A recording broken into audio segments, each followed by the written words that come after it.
on the Kendrick Shope Show with a living legend, at least in my world, the one, the only, Marie Forleo. Marie, thank you for being here. Oh, it's my pleasure and honor, Kendrick. It's so good to see you.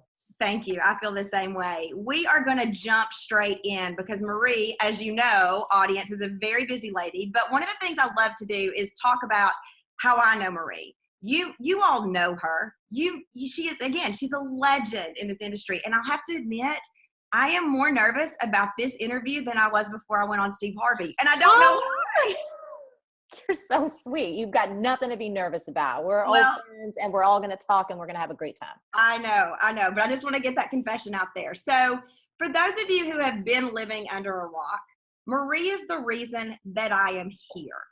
I attended an event 6 years ago, I believe, 5 or 6 years ago in New York City called Rich, Happy, Hot Life. That was Marie's signature event at the time, and I had a spiritual experience. It was like God, Buddha, whoever came out of the heavens and shook me and said, this is your path. And I stood up at that event and declared to 300 plus people, I'm going to quit my job. I'm going to start a business just like this woman has done. And I went home scared to death. But I'm happy to say, because of what I learned from you, because of the role model you set, I was able to do it. So thank you so much. Oh, congratulations. And by the way, you did all the hard work. You know, there's a lot of folks out there that get inspired, and there's a lot of people out there that have ideas of what they want to create, but the credit goes to you because you got in there and you dealt with everything that was uncomfortable and you moved through all of the different avenues and navigations that you had to do to get where you are today. So congratulations to you. Thank you. I often joke and tell people and Marie, you would never admit to this because you're far too kind, but if we did this, which we would never do, but in the mastermind that I was in, if we had a least likely to succeed, I would have done that answer. I was a hot mess, ladies and gentlemen watching. I was all over the place. And so the reason I share that is because anything is possible. Even if you're a hot mess right now, you can transition into and learn right where you are. And that is something that I'm very thankful to have lived through and be on the other side. And I will say, I think it's important. I love that you brought that up. And it's a great point because, you know, all of us are hot messes at different points in our life. And we usually have a kind of big burst of it. Then hopefully we get our stuff together. But there's all these little bursts of hot mess that come about. So we never have to feel ashamed and we never have to feel like we're alone or we're the only ones. It is a universal experience. It is. And I am comfortable saying I'm going to go through some more hot mess, right? Yeah, we all of us will. Absolutely. So Marie, let's jump right into this. When you started this business, how long ago? Back in the year 2000. So it'll be like almost 18 years. That's unbelievable. So when you started this business, did you have any idea really of what was possible? That's a yes and no answer, and I'll explain. So no, from the perspective of at that time in the year 2000, I couldn't have imagined how technology would advance, how the world would be even more connected, all of the different opportunities and possibilities that would wind up coming to life. Nothing that I could have imagined. I couldn't have imagined how our team has grown and the kind of things that we'd eventually get to do and the kind of opportunities that I've been able to capitalize on and experience. Couldn't have imagined that. The yes side is more of kind of a body knowing that this was the work I was supposed to do. So I didn't have necessarily these clear, crystal, like vivid ideas of goals, but I knew this was the direction I had to go in and that nothing was going to stop me. So I knew that this was somewhat possible in an amorphous way, if that makes any kind of sense, without having the fine details or the particular shapes. So it was a little bit of yes and no, but I will say the reality is far, far, far better than what I even imagined when I first started. I love it. I love it. And I think that there's such a great lesson there for our viewers, that those people who talk about this gut feeling and knowing for a long time, since you were a child, that you were meant to whatever, fill in the blank, you don't have to see all the steps, right? I mean, it is just taking action and letting fate, the universe, your actions do what they will. Agreed?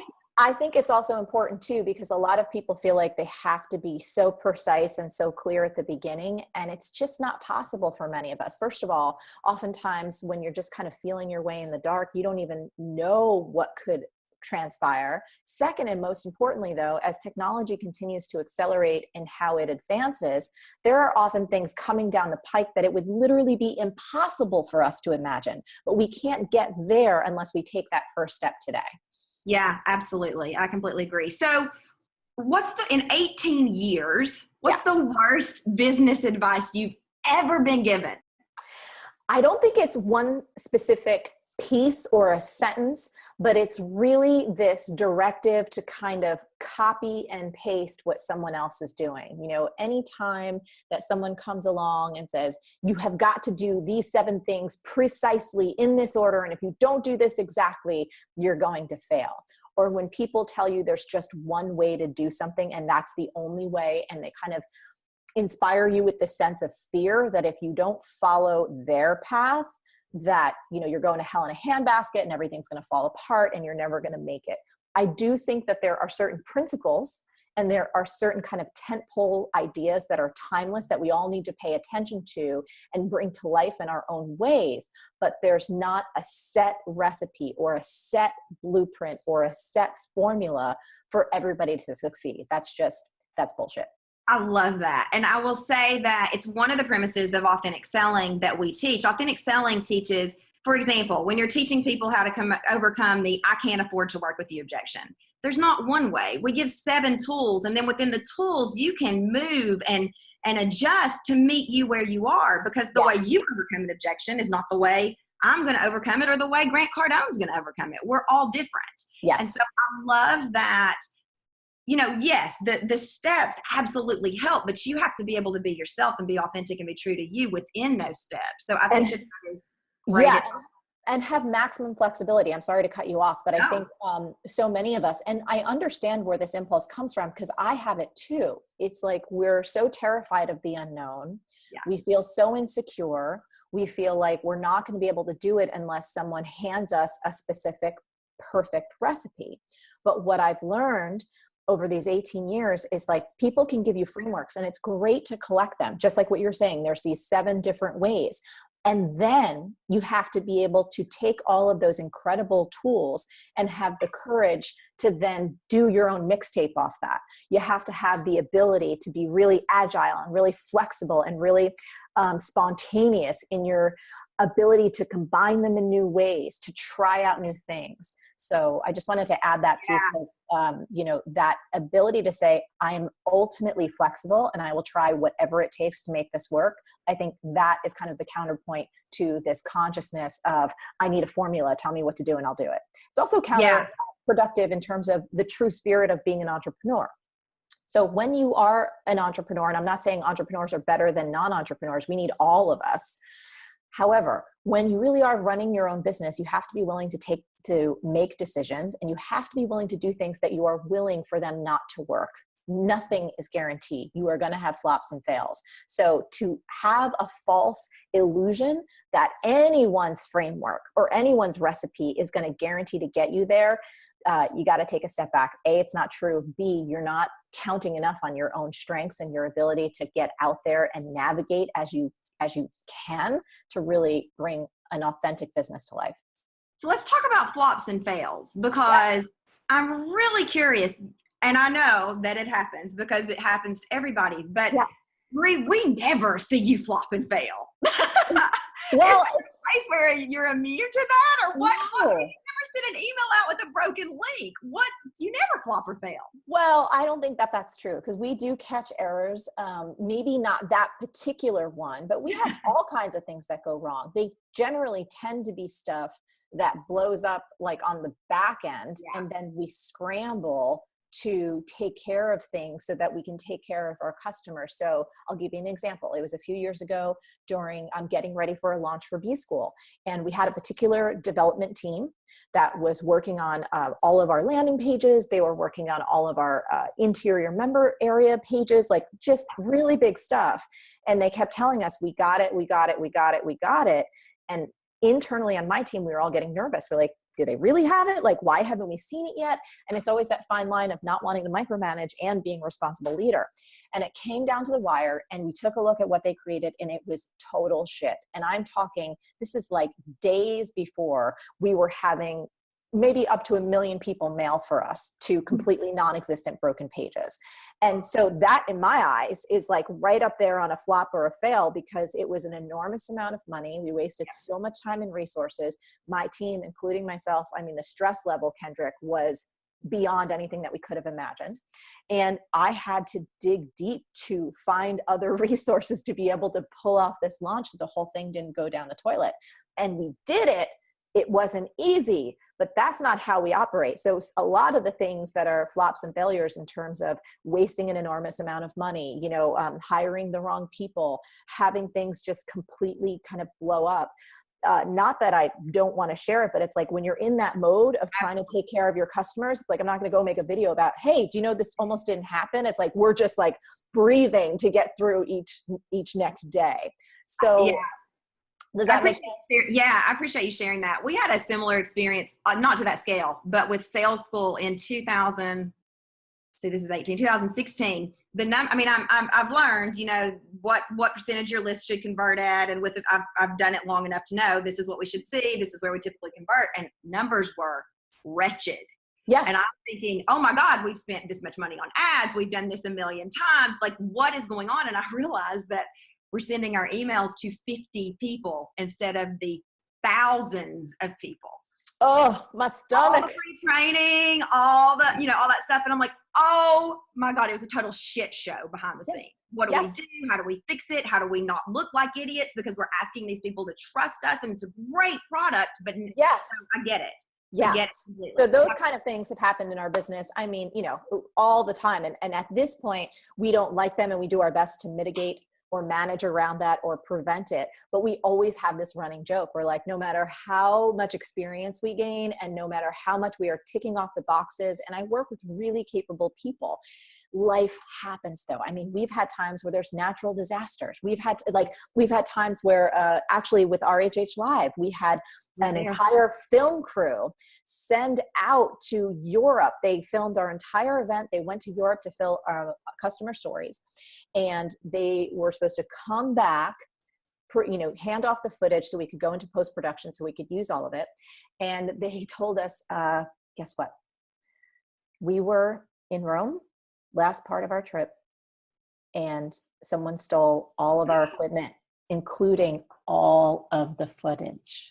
Oh my gosh! Yes, all of the footage. Literally my entire event footage, plus maybe 20 to 30 interviews around Europe with our customers. That it was painstaking in terms of that production, all of it gone. And it wasn't their fault. I mean, things like this happen. So I think the story and the kind of point we're making to you, that if you have these breakdowns and meltdowns where things don't work, one of the most common kind of mindsets that we torture ourselves with is we feel like it's only us. We think that everyone else has it together. We look at whether it's Kendrick or myself or anyone else that you follow and have this fantasy that they don't go through these things. They must have the perfect team. They must have it so together. They must be so intelligent that this kind of stuff never happens to them, but it happens to you because you're not good enough.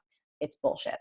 It is. I love it. Thank you for sharing that. Yes. So I'm curious in that moment. So in that moment, obviously we've heard about the moment, right? When the shit hits the fan. We've heard about post that moment. Like you rally and you do what you have to do.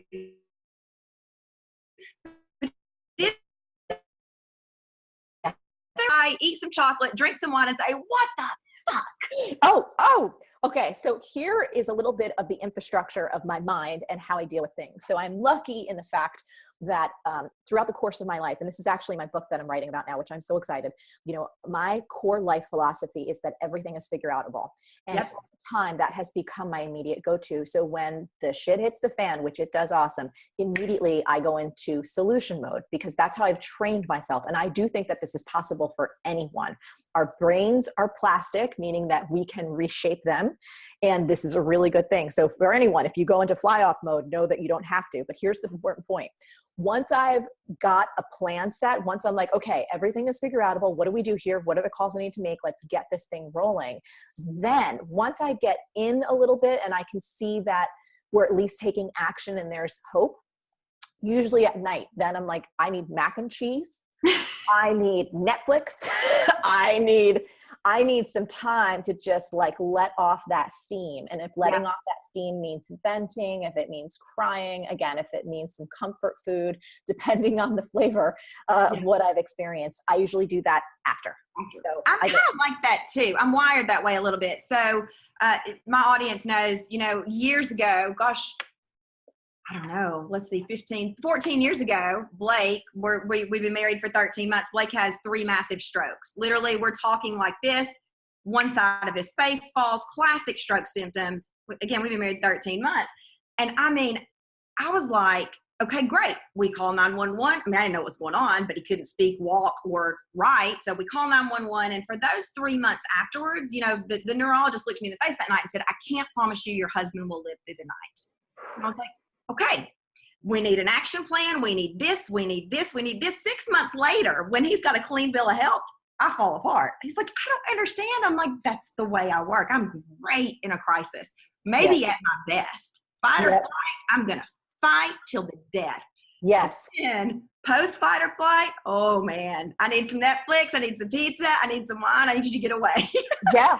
No, and I think we have to give ourselves that, and sometimes we can think, at least for me, this is my truth, there's this kind of very judgmental voice in my head that says you should be stronger than this, you shouldn't need this, you should be more mature, you should be able to handle this by now. And the truth is we're really sensitive creatures.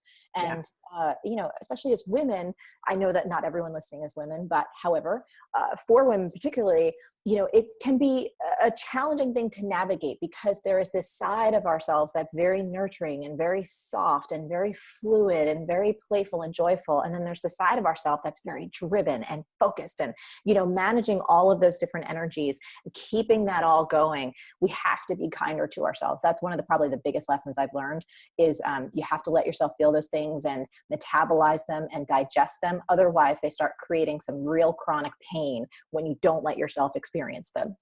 Yeah, I agree completely. So let's talk B school for a minute. Yeah. Actually, before we jump into B school, let's talk criticism. Yeah. You get more criticism than anyone I have ever seen online.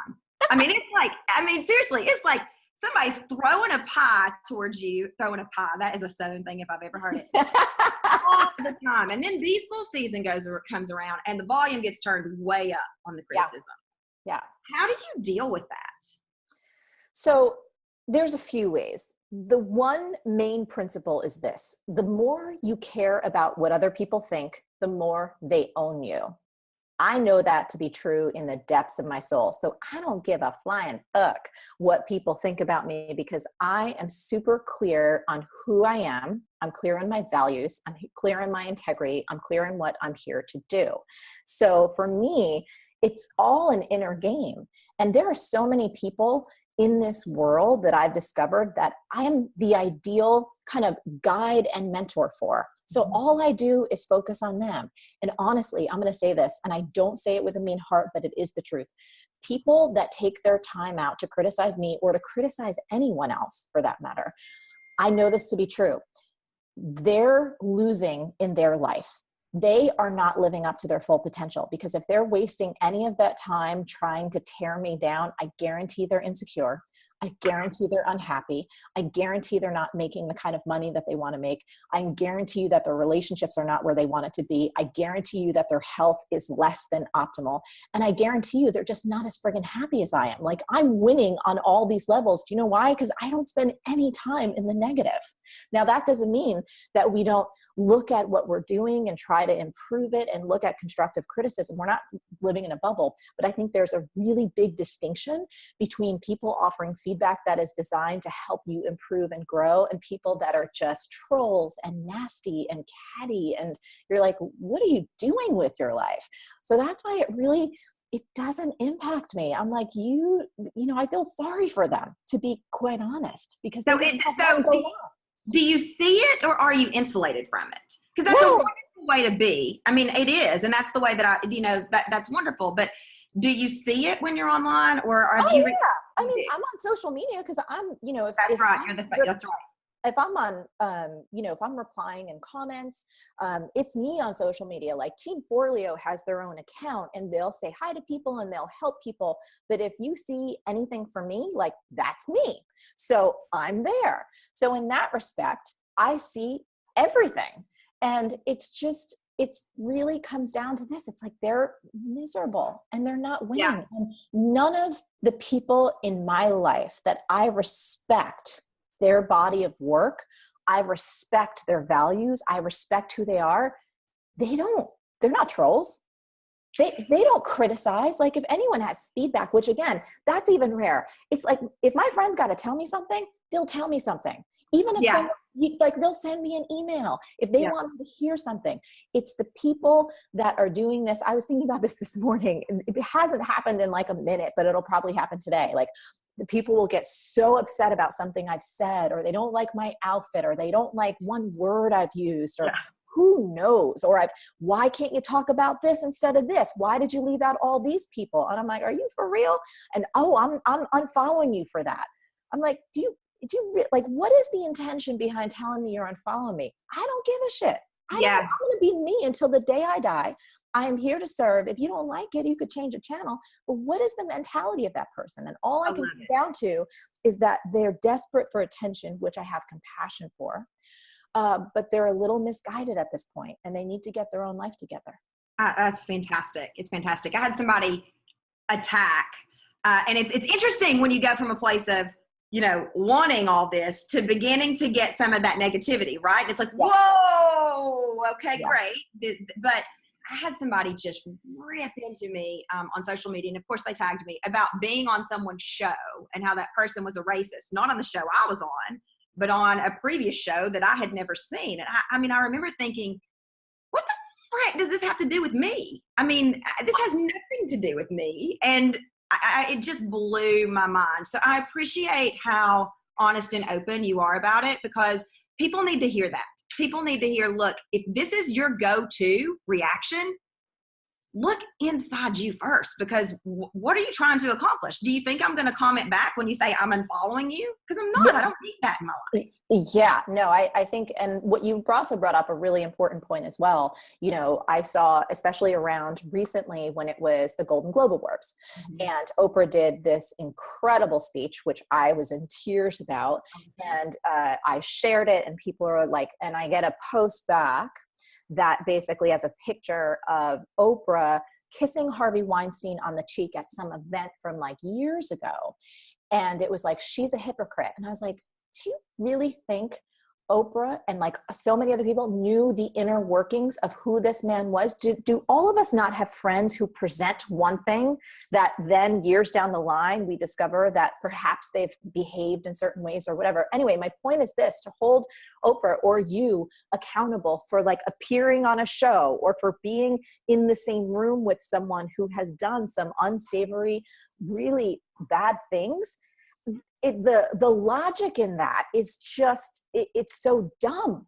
It is. I agree 100%. You took the words right out of my mouth. I called my media team and talked to them about it. Actually, we had drinks. I was in New York and we were talking about it.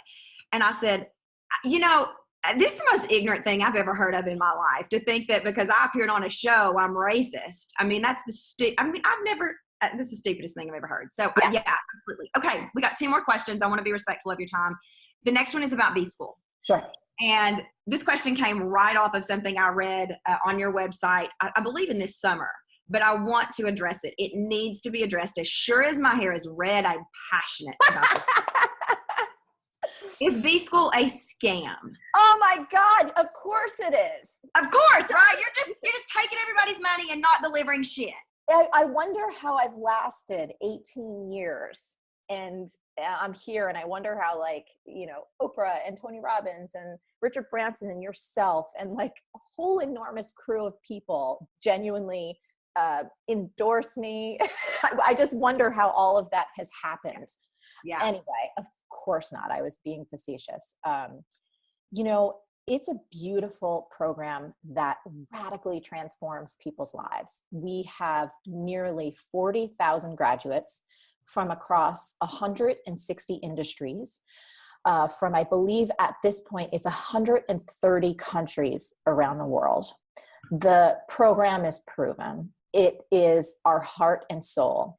Unlike MBA programs, which can cost upwards of $100,000 and weekends and nights away from your family for years, B-School, first of all, is a fraction of that price. Second of all, it comes with a risk-free guarantee. We only want to work with people who are genuinely aligned with our style and who, once they see the entire curriculum, they're like, oh, this is exactly what I need to learn. These are the exact skills, the exact tools, the frameworks that I need to understand to be able to take my idea from where it is now and to get it to the level of growth that I desire. And we've been transparent about that, like forever. Forever. We don't hide anything. It's all there. We put all the outlines up so you can see exactly what you're going to learn, exactly what you don't. It grows every year. Yeah. It's like you can see, I think at this point, Kendrick, I think at this, once we kind of everything comes to life this year, I think there might be like, I don't know if it's 130 or 150, it's somewhere in that range, case studies from all different kinds of people, from all different backgrounds, all different walks of life, all different ages, all different colors that have gone through the program and completely transformed their lives. So that's all I got to say about that. I love it. I will say my favorite part of B-School, and B-School is amazing. I took it, I did it out of order. I worked with you privately and then took B-School. Yep. But, and I still refer to it. I have a binder that we refer back to often because the principles, like you talked about at the top of the show, there's some principles that are tried and true that are foundations, right? Pillars, as you call them. My favorite part about B-School, though, is how well it's done. There's a lot of stuff out there that has great information that is a shit show to follow. I mean, you know, like, it's like, here, have access to 5,000 videos and start wherever you want to. And I'm like, this is a hot mess that isn't pretty. Yes. It's not. And so I appreciate how well it's done and how logical in the system it follows. I think the thing that I say about B-School all the time is it is amazing, but it's just like anything else. You got to get in there and get what you came for. Yeah. It's up to you. That's not up to you, Marie. It's up to us to get in there and get what we came for. Yes. And I think the other thing I want to add to this statement, and thank you, by the way, for what you shared, because we take a lot of time and effort. You know, every single year we update things. We're always trying to look with fresh eyes. We're always reading hundreds, thousands of data points and pieces of feedback on different things that we can tweak to make it even better. You know, back to that scam comment. Would anyone who's selling a scam give lifetime access to every member so they can come back for free every single year and do it never paying again? Like, yeah. I'm like, are you fucking kidding me? Yeah. You know, there are B-School mentor coaches. There's a growing community. We welcome people back. And anytime we make updates, which is every year, we're always doing something, you get all those updates for free. Like, I don't know anywhere else where you pay once and then you keep getting the benefit over and over and over and over again. And we're so proud of that. But thank you for what you said about structure, because it's a pride point for me, because I love teaching and I love being able to take people through something in a way where they can really get the whole big picture. They can understand how it all fits together. And then, as you said, you can kind of go back and dive in based on what you need to focus on right now. I appreciate it so much because it set the example for what I wanted sales school to be. You know, I say marketing and sales go together like peas and carrots. Yes. And it really did. When we sat down to do this, I said, this is the model we follow because it is the best in the industry. I have so much more I want to ask you, but I also have to be respectful of your time. So Marie, thank you so much for being here. It is just a complete pleasure. The last thing I'll ask you is, every day we top off the show with one step we are taking towards a dream. You've accomplished a lot in your life. What's your next big dream? What's a step you're taking? Okay, I got it. So my next big dream is to actually do my best on this book that I'm working on right now. Everything is figure outable. And the step that I'm taking, and it's daily, is writing it. It's just doing it brick by brick. And it's a real growth edge for me. I create so much in all of these different worlds. And I haven't done a book in over a decade. So for me, I'm like, oh, it's like, I got all the knots in my stomach. I have all the challenges, all the things, but it's really fun to be in this place. So for me, it's like showing up every day on that page and just doing my best to get the words out. What a fantastic lesson there, too, for our viewers. Make a plan, show up, take a step every day. Thank you so much, Marie Forleo, for being here. It is my complete pleasure. Massive success continued to you. Thank you. You too. Thanks, Kendrick. Yeah, I believe in you and I believe in your business. If I can do this, you can. Go do it.